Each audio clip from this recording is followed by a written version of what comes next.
Welcome. It is Verdict with Senator Ted Cruz, Ben Ferguson with you. And Senator, we're going to have a really fun show today with a happy warrior, a good friend of mine, a good friend of yours, is going to join us. A man that you know from probably going viral on CNN. Scott Jennings is going to join us to talk about a really cool book he's written where he actually got to sit down multiple times with the president and every one of the cabinet members to talk about the inner workings of the president, what he's doing to save the country. Well, that's exactly right. We have a terrific guest on our show today, Scott Jennings, the intrepid conservative warrior who goes on CNN every day. He battles the crazy commies on CNN.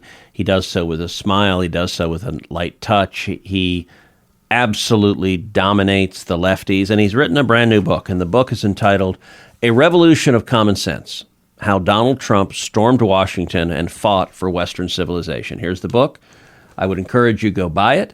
And we're going to talk to Scott right now about this book and about battling for truth and justice every day on CNN. Speaking about truth and justice, I tell you what, so many of you are really taking advantage of the incredible opportunity that Hillsdale College has given Verdict listeners with these 40 free courses that you can take at Hillsdale College.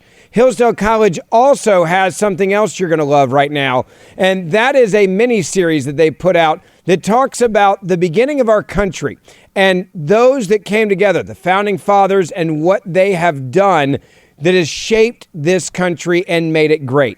If you have not taken advantage of this awesome opportunity to just take great classes at your own pace, then you need to check out exactly what they have for you at Hillsdale College. More than 40 free online courses, including a course on C.S. Lewis, the stories of the book of Genesis, the rise and fall of the Roman Republic, and the Constitution 101. Now, I've been taking these classes. They are incredible, and they are free for Verdict listeners.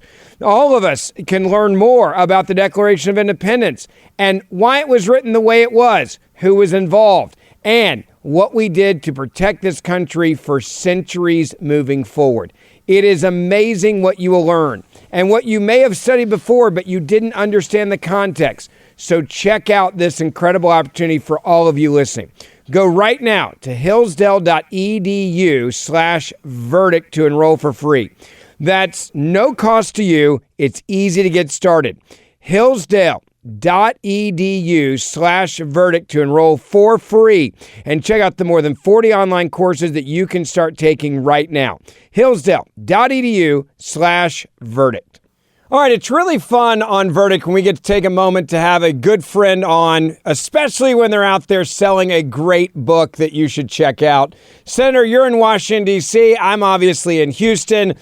This man, I get to do battle with the commies on CNN often. They've stopped putting us together. I think that's on purpose. I think they didn't like it. It was an unfair fight when you have the brilliant brain of Scott and then, I'm there as well. I'm not saying I'm brilliant, but I'm saying it's a nice duo here. But it's really fun to have Scott Jennings with us on the podcast with a really cool book he has put out. Well, Ben, I will say you spent 7 years battling the commies on CNN. And then I love you, man, but you ran scared for the hills. You came to the safe confines of the Verdict podcast, where other than some ridicule about Ole Miss and you used to have a football coach, other than that, you avoid any confrontation. Yes. Outside of that, I'm Switzerland, as you put it, sir, in Republican primaries. So, and I will say, Scott Jennings has joined us. I got to tell you, Scott is on CNN now. He is battling with these Bolshevik idiots, and I actually feel bad for them. Yeah, because he is beating the living crap out of them. And I watch the clips on Twitter. I'll confess I do not watch CNN, so it's got to go viral for me to watch it. If it's actually on TV, I won't turn the damn thing on. But if you have a moment that is 90 seconds that you're just like body slamming someone, I inject it like heroin into my veins. I mean it is so. All right, and let's be clear. Why is Scott here? He is here for the oldest reason in the book. So it is 11:43 at night. Yeah, this poor man has to get up at 4 a.m. to fly on a plane to L.A. Correct. He is here for one reason only. It's not that he loves me. It's not that he loves Ben Ferguson. He is here because he is selling a damn book. So, and it's a good one. It's a good. So his book is A Revolution of Common Sense: How Donald Trump Stormed Washington and Fought for Western Civilization. And there's a great picture of Donald Trump in a bright red tie. So go buy his book. His book is on Amazon. It's on Barnes & Noble. I feel confident you can get it at any place books are sold. Yes, sir. Other than a lefty bookstore in Cambridge, Massachusetts, they will not have this book, but they will have How to Be a Transgender Witch and Study Marxism. So if you want that book, go to that bookstore. But anywhere else, you can get A Revolution in Common Sense. Scott, welcome to Verdict. Thanks for having me on. And it's a true story about the bookstores. We've been setting up book tour events around the country. So we'll call ahead and say, oh, these people want to buy, a couple hundred books. And we've been hung up on. We've been told no. I mean, I'm like literally trying to filter, book purchases through your bookstore, and they literally won't do it. And so we talk about, I laugh, these lefties constantly complaining about banning books. The only one I ever heard of was this one. And they wouldn't carry it. All right. So how did you start to be in CNN? Tell us the start of how this began. Yeah, I've actually been there for 8.5 years. But for the first 6 years of it or so, it was really very much a part-time job for me. I got recruited in 2017. I had done some work on Fox News in the election in 2016. And they recruited me over because after Trump won, and they didn't expect it, they didn't have many conservatives. Ben was there, he knows. And so they were looking for a few people who could explain, what was going on. And so I did it. It was very part-time. But then in the 2024 election and the advent of this debating show, it's become a much bigger part of my life. So I'm a longtime member of the family, but lately it's taken up a big percentage of my life. Scott, I want to ask you real quick about this book. And the cool part about this book is a lot of people write books, but one of the things is you actually talked to the White House, the president, about writing the book and them cooperating with you to do this book. How did that come about? Who did you get to sit with? How often did you get to talk to the president to come up with all of the material in it? Yeah, I went to see him in February. This title, A Revolution of Common Sense, is a phrase that he used in his inaugural address. I was sitting on the set at CNN listening to the speech thinking, that would be a good title for a book. And so I went to pitch the president on it. Truthfully, I didn't really know him. I talked about him a lot, but I hadn't spent any time with him. So I went to meet with him in early February and thought I was meeting with him alone. I went into the Oval Office and the whole cabinet and the staff were there. So I sort of got inserted into one of these famous meetings where it's like 6 meetings at the same time. And we spent some time together. And I just told him that day, like, I think 100 of the usual suspects are going to come along and write books crapping on you. I think someone who likes you and voted for you and wants you to succeed should, get a chance to cooperate with you about a book about what you're trying to accomplish here and the obstacles that you face. I told him I thought he revolutionized campaigning in 2024 and he was about to revolutionize governing, and that it would be a good opportunity to tell the story to, half or a little more than half the country that doesn't get that much good news or, true narrative about what's going on out of his White House. And so we discussed it. He agreed. I spent some time with him, a few meetings over the course of the spring. I traveled with him to Michigan on his 100th day in office. I interviewed most of the cabinet, interviewed quite a bit of the White House senior staff. And, some of the book is also just my observations. I picked out the issues that I thought were the biggest ticket issues of the first 100 days. And some of it's also informed by the debates that I was having on CNN. So what are the biggest ticket issues from the first 100 days? Well, number one, I thought the volume of executive orders made his presidency the most active presidency since FDR. Mm-hmm. 2, immigration is a big issue in this book. And a massive success. And probably his biggest success. Yeah. I mean, it's the biggest promise kept. 99% decrease. I mean, that's insane. It's crazy. And we haven't passed any new laws, as you know. Yeah. We've just got a new enforcement mechanism called the president. And then also energy, frankly. And the book kind of ends where they're getting to passing the big, beautiful bill. And the energy piece and sort of how that's going to impact the race to win the AI competition against China. Also, frankly, some of the cultural issues that he took on, transgender issues, the DEI stuff. I mean, these are not inconsequential matters because not only did he sort of rip them out of government, but it created a permission structure to rip them out of corporate America. Yes. Even just today, I think I saw AT&T get rid of their DEI stuff finally. And so the world's changed. It was an amalgam of policy, political and cultural issues, and he put a lot of balls in the air. A lot went through the net. Some are still laying out there. But what I came away with was this, that when you become a Republican president, you have entrenched things that are working to destroy you. You have media that's trying to destroy you, bureaucrats trying to destroy you. You have federal judiciary trying to destroy you. Yeah. And they're all sort of work together to overwhelm you. And he basically just decided, I'm not going to be overwhelmed. I'm going to overwhelm them. That's the story of the book. So look, I think there are very real differences between first-term President Trump and second-term President Trump. What do you see as the biggest differences? Totally agree. Spending time observing him with the team, he got the team that matches his leadership style. Yep. First time around, not sure they expected to win, sort of inherited, Republicans. First time, I think they were kind of the dog that caught the car. They were like, holy crap, we won. And I'll confess that there were some mistakes in terms of the early appointments. There were people that were put in the administration the first term who worked against the president, and I think he regrets making those appointments. I think the second term is much better. It's a much stronger team. Yeah, and they know how to work with him. They know that they're there to execute his agenda, not their own. Yep. And they also understand the hands-on nature of it. What I witnessed in the Oval Office with him is this is not a passive sort of situation. This is him telling them, go do this and come back to me and report. One of the cabinet secretaries said to me, you can tell the president we're working on it one time, but you don't get a second bite at that apple. He expects you to go do it and come back and tell him what's happened and give your progress report. I witnessed that. And so this time around, they thought they were going to win. They knew who they wanted to appoint. They knew the issues they wanted to tackle. And they had spent 4 years thinking about exactly what they wanted to hit. And so they hit the ground running with a speed. I mean, there is literally no precedent in American history for a president that has moved so fast, so many executive orders, so many actions. And listen, the vast majority I agree with. There are a couple of missteps that I think occurred. But you know what? I would describe this as a bias towards action versus a bias towards inaction. And I'll take action. If you're moving fast, Amen. You break a few things, but they are moving, and it's, I joke, but it's actually the truth. I wake up every morning, I grab my cell phone, and I'm like, what the hell did we do today? Yeah. And it is, I mean, it is and it's that real. fast moving.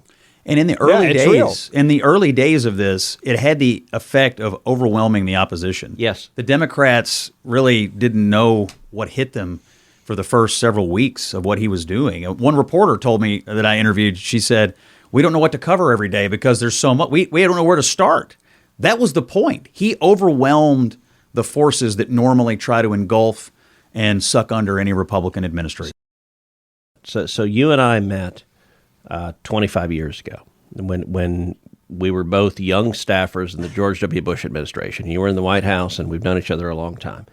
And I actually came up with this theory then, which is there is a quantum of outrage in the media. And I call it the arsenic quantum. So if you remember in 2001, George W. Bush becomes president. And one of the first things that happens is the EPA repeals a rule from the Democrat administration concerning the percentage of arsenic that could be in water. And it went from, I don't know, like 4 million parts per gallon or whatever it was to 5 million parts per gallon. I mean, it was an infinitesimal shift. Right. But the media lost their ever-loving mind. And for about 3 months, every media story was George W. Bush wants to put arsenic in your water to poison your kids. Yep. And I mean, their hair was on fire. They were losing their minds. And I think one of the things that President Trump has understood, particularly this second term, that's all the outrage there is. Mm-hmm. So if you do 100 things, and 100 things that are incredibly consequential, you get the arsenic quantum of outrage. They scream, but they don't know what to hit because they're moving so fast on so many fronts. They're repealing regulations. They're implementing policies that the media are just frustrated out of their mind. You're living on CNN. Do you see that on a daily basis? Yes. I mean, every day you're going to get some outrage about something. I mean, today, the guy had a 3-hour cabinet meeting. Yep. So I showed up over there this afternoon, and for like 6 seconds of the 3 hours, he closed his eyes listening to Marco Rubio talk about something. And they're like, oh, Donald Trump slept through a cabinet meeting. Like, he literally conducted a 3-hour meeting.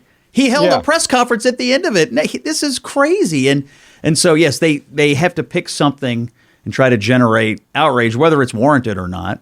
I will tell you, I think in this book and my recollections of the first part of the year, the outrage was almost all directed towards these immigration stories. Yeah. Particularly the Kilmer Abrego Garcia case. And that takes up a big so chunk of tell it. me, do you think it is a good political judgment for Democrats to say our party wants more illegal alien, violent gang member, wife-abusing, human trafficking criminals in America? And if you elect us, the Democrats, we will bring MS-13 to your neighborhood. Help me explain, help me understand the reasoning behind a party that says, let's go have daiquiris with MS-13 gangbangers and say we're for bringing them into your community. Yeah, I'm only moderately good at math, but no, I don't think that is a great political strategy. But, I also think they're doing it again on this narco-terrorist issue. Yes. I mean, you've got people out here,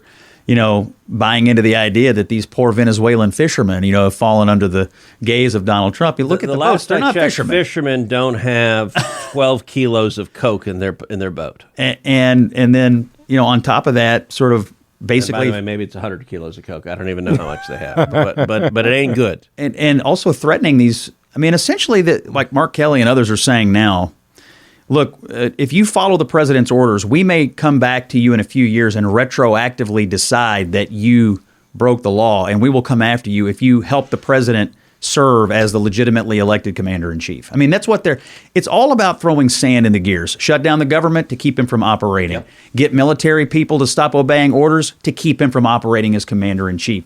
That's the outrage that is coming out of their base. Psychological warfare. It's the demand. Like, you must stop him because we still don't view him as legitimate. They are the party of hate. Like, the unifying theme of the Democrat Party is they hate Donald J. Trump. And it's performance theater. Each one of them. The shutdown happened because Chuck Schumer and the Democrats had to show they hate him. Yes. And it is, listen, I've been in the Senate 13 years. This is the stupidest shutdown I've ever seen. Yeah. Because it had no objective other than simply demonstrating we hate Trump. And look, you see it on CNN. I mean, I actually really like your book, A Revolution of Common Sense. It used to be, all right, so there's a very common, as you talk to people just across the country, there are a lot of folks that will say both parties have gotten too extreme. Mm. And that sounds very reasonable. Like, if you're sitting around at the dinner table and you say that makes you seem very reasoned, very moderate. And I'll say to folks, like, look, I get why you're saying that. That feels like it makes sense. I just don't think it's true. I agree with you. And if you look at the two parties, one party, the Democrat Party, has gone bat crap crazy. I mean, they've embraced policies, complete open borders, embracing human traffickers and narco-terrorists, abolishing the police, boys and girls sports, mutilating little boys and little girls. Like these are extreme, embracing Hamas, celebrating anti-Semitic protesters. Like, it's almost like every issue that's 80-20. Yes. They went across the board and said, let's take the 20, let's take the 20. Sometimes it's 90-10. And why? Because Trump's on the 80. Yeah. And if you look at the other side, and I'll say to people over dinner, I'll say, look, what are Trump's policy positions? Secure the border, cut taxes, cut job-killing regulations, support small businesses, support the police, protect our families, support the Constitution and the Bill of Rights. Welfare reform.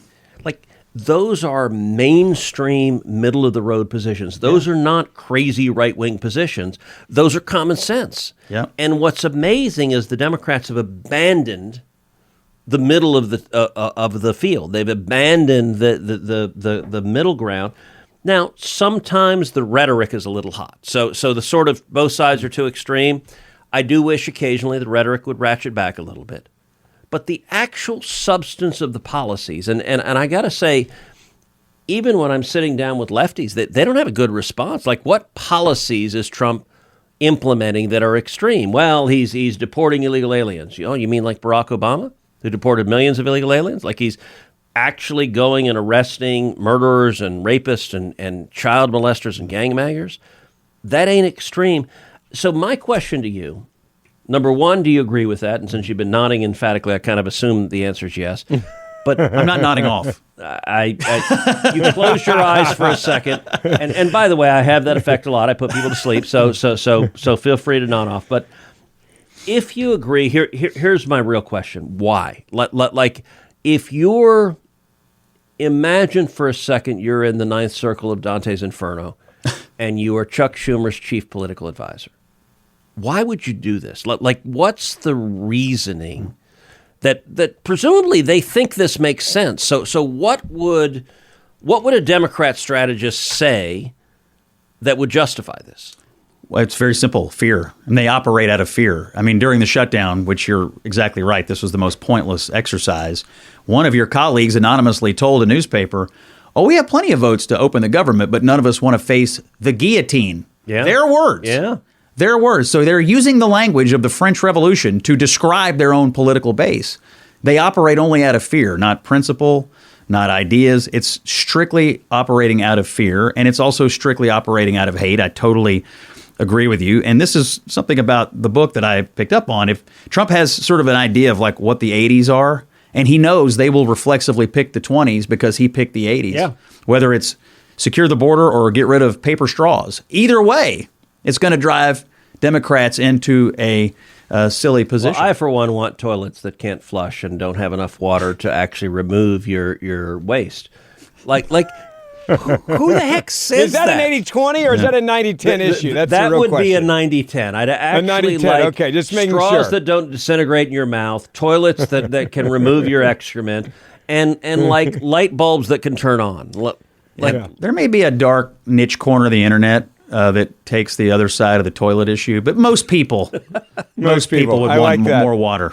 For the next 60 seconds, can you hit pause on your life and just think about this? Every day, millions of children face a crushing reality. A constant defeating message echoes in their empty stomachs and their desperate eyes. It is that you don't matter. Poverty doesn't just steal food and shelter. It steals hope, dignity, and the fundamental belief that they are loved. But there's another message, one of boundless love and hope. Through Compassion International, you can change the child's story forever. You can sponsor a child just like I do. You can introduce them to a loving Heavenly Father. You can equip them with education, health care, and the support to overcome poverty. This isn't just about one child. It's about transforming families, revitalizing communities, and changing nations. It's about proving that every child truly matters. So help give a child a future. Give them hope. Visit compassion.com today. That's compassion.com.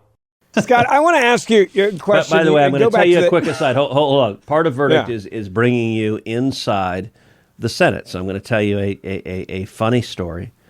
So when Harry Reid had the majority, just off the Senate floor, there is a restroom that is the senator's restroom. And when the Democrats took over, they replaced the toilet paper with little square strips of Kleenex. And it was the most frustrating. I assume it's some lefty environmentalist idea that like a tiny little like 4x4 square is what you would pull off one at a time. And it was infuriating. And that's what the Democrats did. You were saving the environment, sir. You were saving the environment one square at a time. Man. So when we retook the Senate in 2014, Richard Shelby became the chairman of the Rules Committee, Republican from Alabama. Richard is a good guy. He's a good friend. And I'm on the Rules Committee. I came to Richard and I said, okay, Richard, I got a simple request. And could you put some friggin' toilet paper in the restroom that actually works? And like 2 weeks later, I go to the restroom and there's a roll of toilet paper there. And I will confess, I went to Richard and I said, Richard, I've got your reelection campaign slogan. You need to make a bumper sticker right now. Richard Shelby, he gets shit done. And I will confess, even when Schumer took over, he did not return to the little squares of paper, and it remains fixed to this day.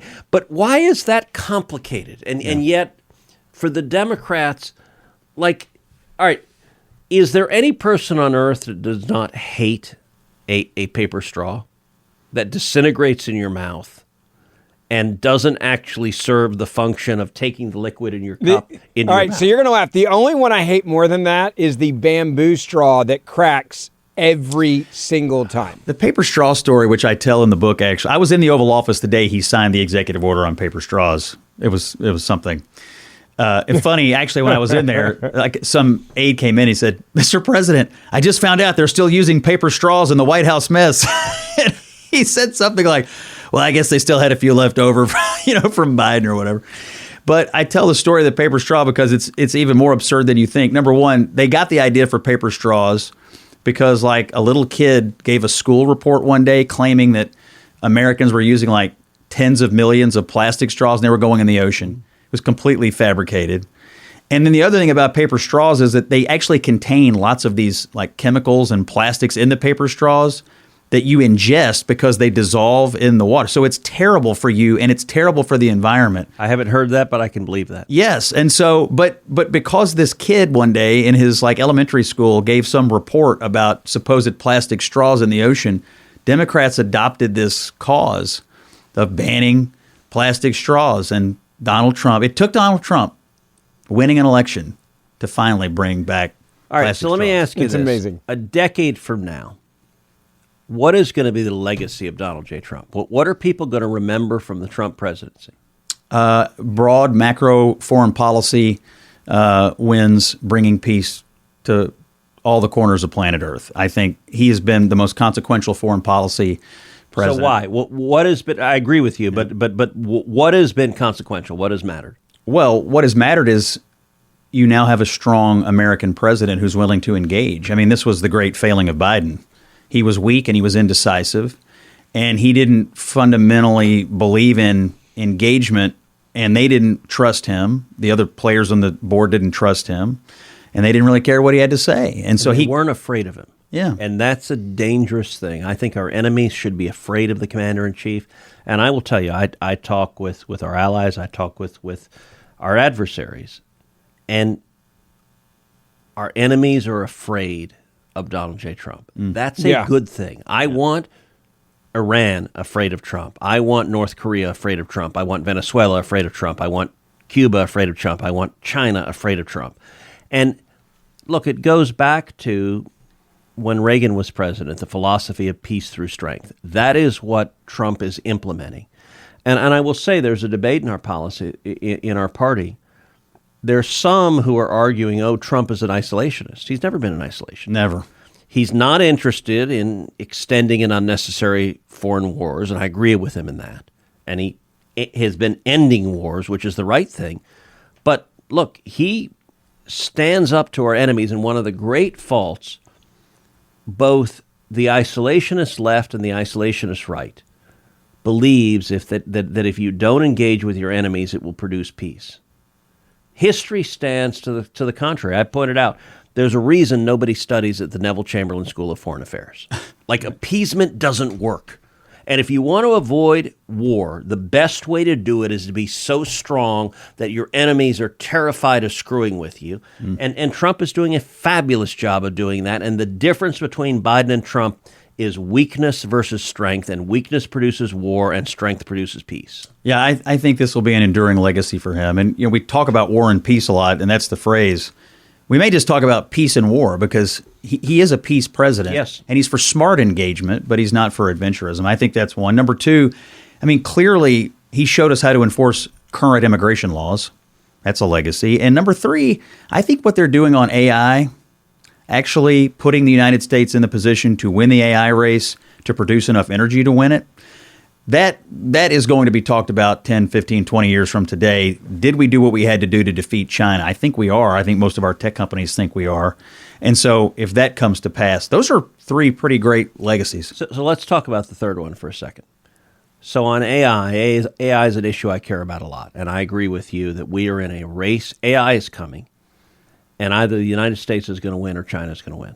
And I think the world is much, much worse off if China wins, and it's much better off if America wins. I will tell you the polling on AI is terrible. AI is unpopular in America. If you do almost any polling you do, it's about 70-30. People are terrified. Yeah. They're afraid they're going to lose their jobs. They don't trust it. They're scared of it. And I get that. And in fact, I talk with a lot of the tech leaders, and I say, look, if you don't engage on this issue, the easy political outcome. Every Democrat and a number of Republicans are like, AI is horrible, we oppose it. And that, if you look at the polling, that's the knee-jerk response.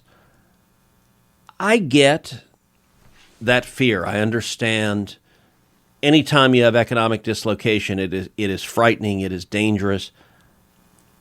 But at the end of the day, I'm not a Luddite. I don't think you can stop technological advancement. I'll give you an example. If I could right now destroy every cell phone in America, I would. I think these are evil portals to everything harmful in the world. All three of us are parents. These things invite every horrible force to our children. Yep.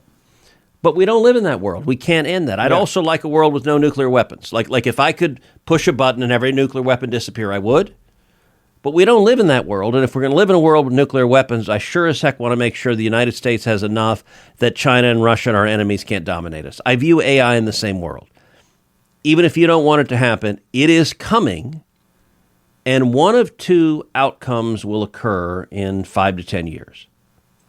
Either China will have won the race, in which case AI worldwide will reflect China's values, will be totalitarian, will be controlling, will be censoring, will reflect the values of communist China, or America will have won, in which case hopefully AI will reflect American values of freedom, free enterprise, free speech. That is a massive shift. Between those two worlds, World 2 is much better, where America wins. Two questions. Number one, do you agree with that? And number two, if so, how does the politics change? Do you agree with my point that right now the politics is against AI, and that is dangerous? Yes, I agree. First of all, on point one, I agree with everything you said about which world we want to live in. Number two, I agree with you on the polling, and I think people have a healthy fear of how this is going to upend their life. Quite reasonable. And which is a reasonable fear. And so the next iteration of this march towards AI is going to have to be not how it's going to make your life worse. How is it going to make your life better? How has any other technological evolution ultimately made your life better? And so that explanation has to come. And then point four is just going to be, how are we going to power it all? And, are we going to be able to produce enough energy to do what we have to do now, plus what we have to do? AI is energy. And if we don't unleash energy, we cannot win the race for AI. One other issue on this that is on my mind is, how are we going to build enough of these data centers to win this thing? I'm noticing in local communities in a lot of places, folks are like rising up against data center development. So the polling is terrible in most communities. But I will say, by the way, one of the few exceptions is sort of West Texas. You've got West Texas in the Panhandle, and you're seeing a ton of data centers come in there. And Texans are like, all right, we want jobs, we want investment, we want billions in investment, and there'll be jobs for construction, there'll be jobs for running the data centers. Look, I think in dense urban areas, people are afraid. They're afraid it will suck power. It will drive up their electricity prices. It will suck water. And I get those fears. Look, anyone, if you're given a choice, do you want something that will make your life worse or better? People are naturally going to say, I don't want something that makes my life worse. I think I had a guy, by the way, Senator, I had a guy the other day that said to me, in the AI industry, he said the hardest part for them now is overcoming what you're describing, because he said their polling data internally says that the fear in a lot of parts of the country right now are at the level of where they were with nuclear reactors back in the 80s. Yes. Interesting.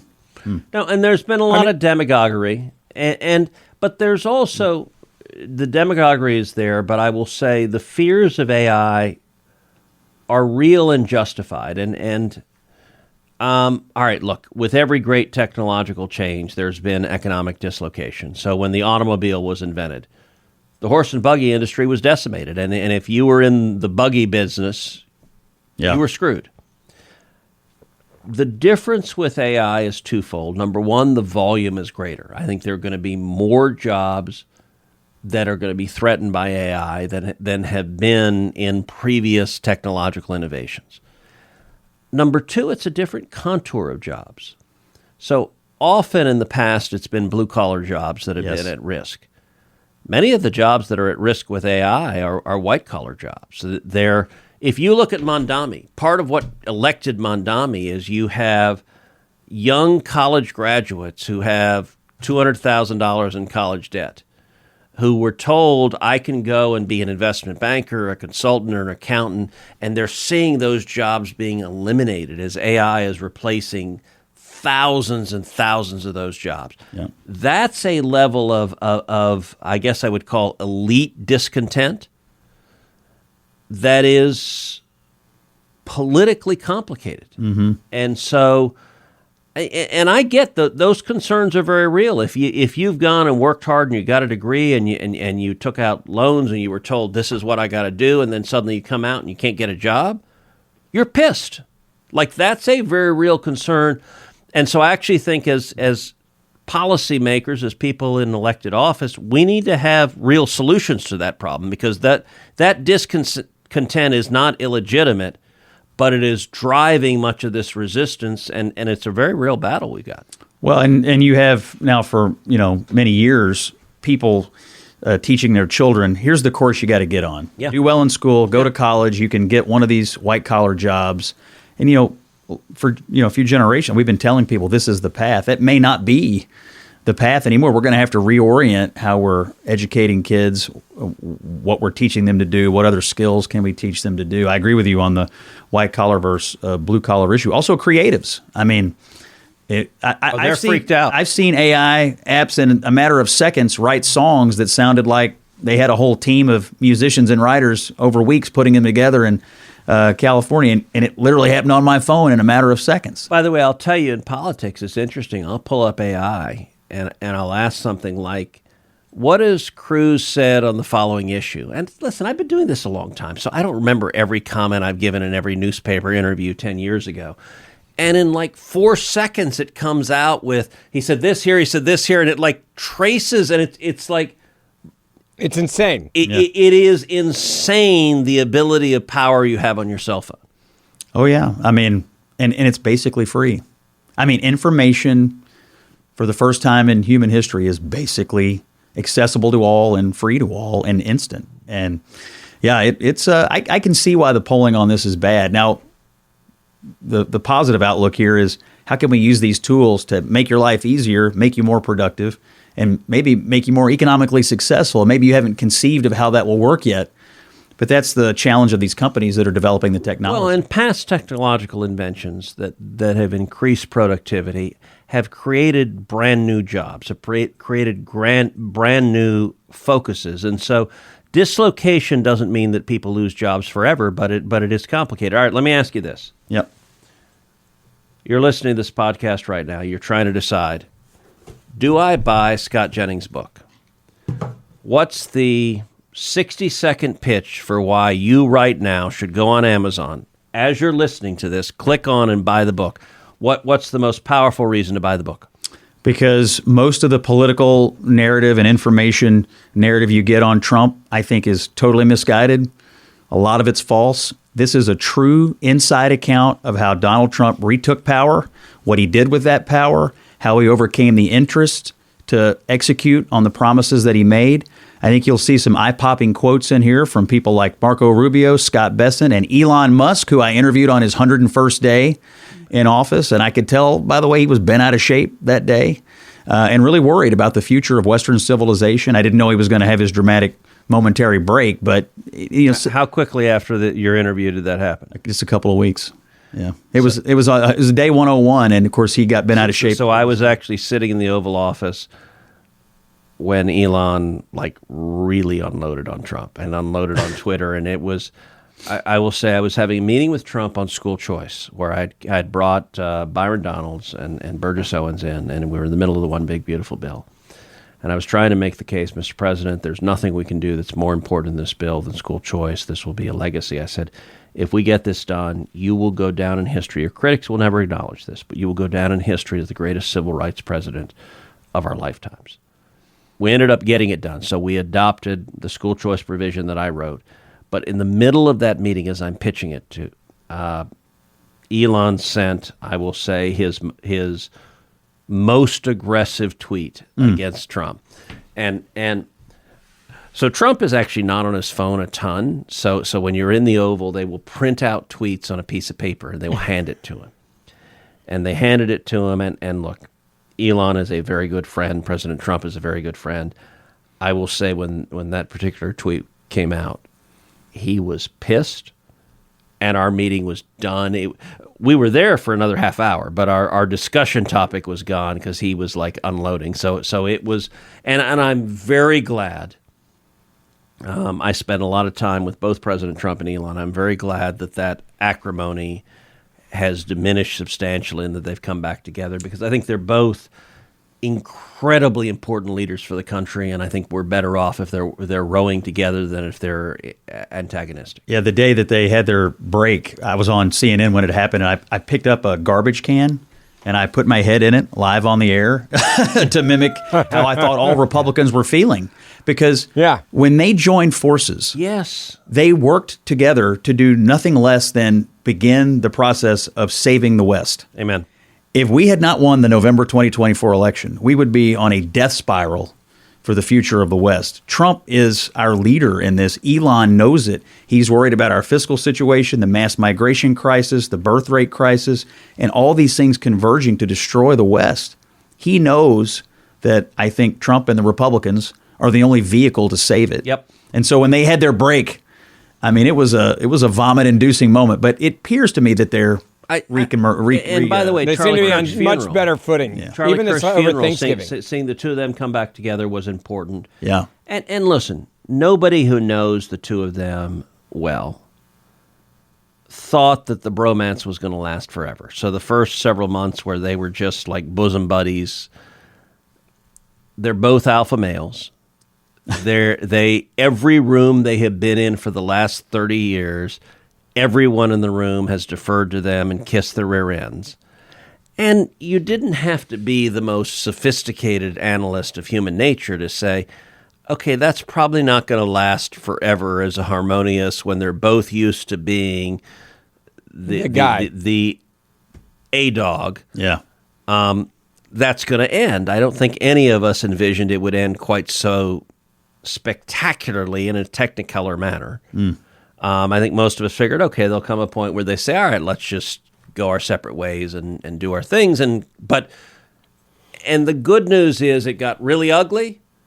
And by the way, I use the analogy that I felt like, the children of divorced parents saying, I wish mommy and daddy would stop fighting, because it was painful because they're both, I admire them both. Agree. I'm the same way. I've defended them both on television. And the attacks Elon faced for the sin of supporting a Republican and choosing to do public service. That was his only sin. And by the way, Elon demonstrates the utter hypocrisy of the left.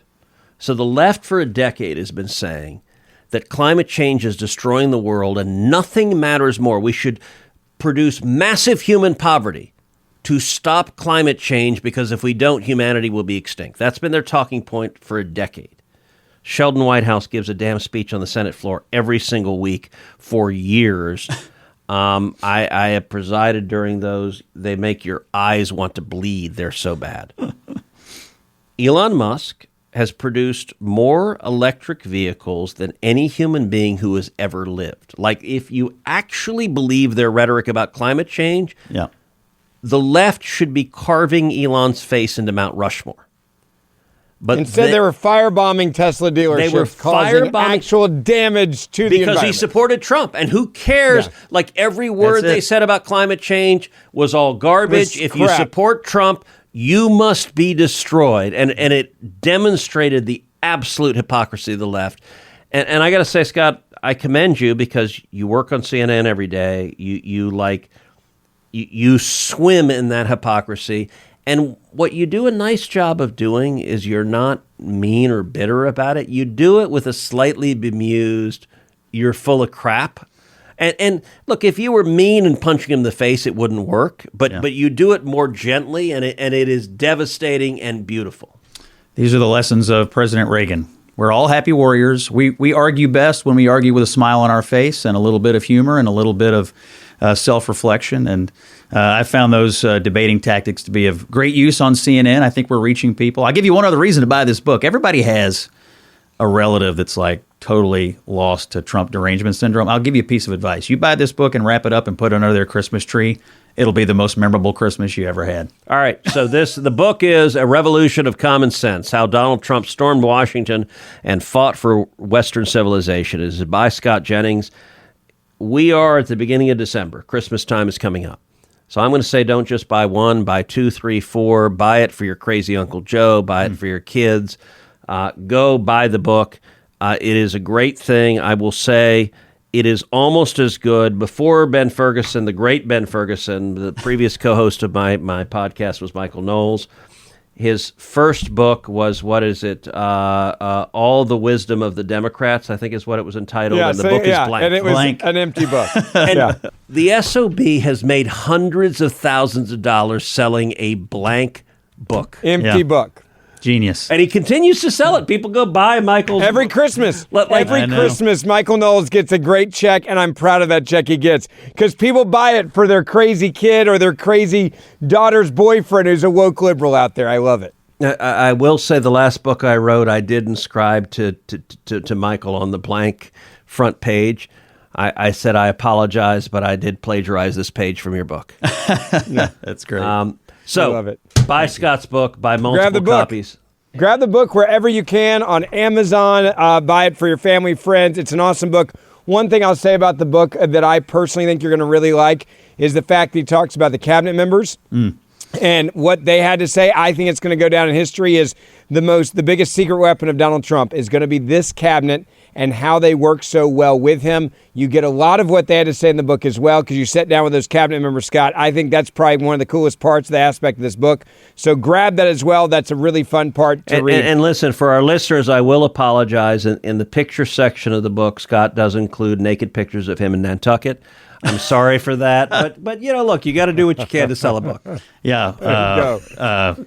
The photo shoot for that was actually quite amazing. He was just speechless. All right, I want the record to record. I've never seen Scott Jennings speechless, and I think for at least a half second you were. Yeah, we took those pictures on a warm day. On a warm Just day. for the There record. you go. I love it. What is that out of Seinfeld? The water was cold. Look, it was cold. Oh, it's great. Don't forget, we do this podcast Monday, Wednesday, Friday. Hit that subscribe or auto download button. Grab Scott's book. He also does a great radio show as well on the Salem Network, so you can listen to that as well. And the Senator and I will see you back here in a couple of days.